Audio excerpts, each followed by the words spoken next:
Drum di di di di dum dum, I'ma pop it like a...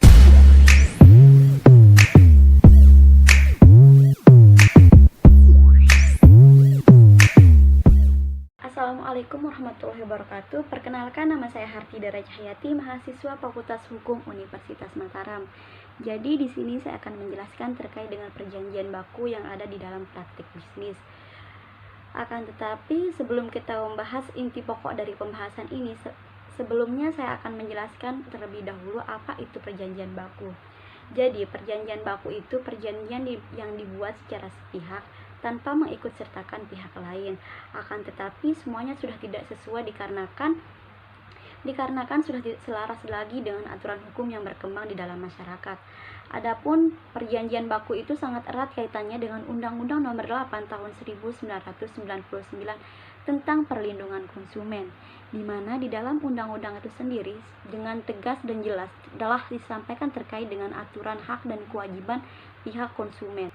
Jadi, mengenai perjanjian baku itu sendiri, di mana di dalam Undang-Undang Nomor 8 Tahun 1999 melarang dengan tegas pencantuman perjanjian baku pada setiap dokumen dan atau perjanjian yang tujuannya dapat merugikan konsumen, di mana hal tersebut diatur dalam pasal 18 Undang-Undang Nomor 8 Tahun 1999.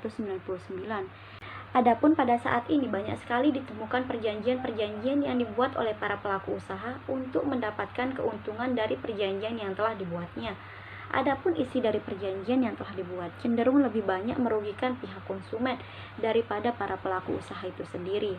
Di mana di dalam Undang-Undang Nomor 8 Tahun 1999 tentang perlindungan konsumen, sebagaimana yang dimaksud dalam pasal 18 ayat 1 huruf A Undang-Undang Perlindungan Konsumen, menyatakan bahwa pelaku usaha dalam menawarkan barang dagangannya dilarang menggunakan perjanjian baku dalam menyatakan pengalihan tanggung jawab si pelaku usaha terhadap pihak konsumen.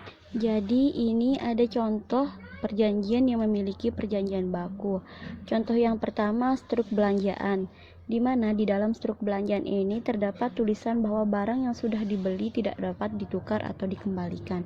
Artinya dapat ditarik kesimpulan bahwa dalam perjanjian ini terdapat larangan yang ada di dalam Undang-Undang Nomor 8 Tahun 1999.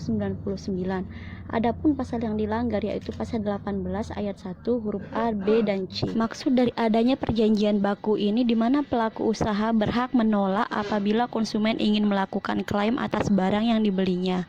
Karena pada struk belanjaan ini telah terdapat perjanjian yang dibuat oleh pelaku usaha, sehingga konsumen tidak berhak atas klaim barang yang telah dibelinya dan mengakibatkan pihak konsumen yang dirugikan. Contoh yang kedua, sering sekali kita jumpai di area parkir. Di sana terdapat ketentuan-ketentuan parkir yang telah dituliskan. Salah satu dari ketentuan parkir yang dimaksud yaitu bahwa kehilangan dan kerusakan kendaraan motor atau mobil di luar tanggung jawab pengelola parkir. Artinya, pengelola lahan parkir hanya mementingkan bayaran parkirannya saja. Tetapi tanggung jawab untuk menjaga kendaraan mobil atau motor apabila ada kerusakan atau kehilangan tidak akan bertanggung jawab. Artinya di sini bahwa pengelola parkir itu lepas tanggung jawab atas keselamatan kendaraan atau mobil, bahkan atas kehilangan barang-barang dari pemilik motor atau mobil.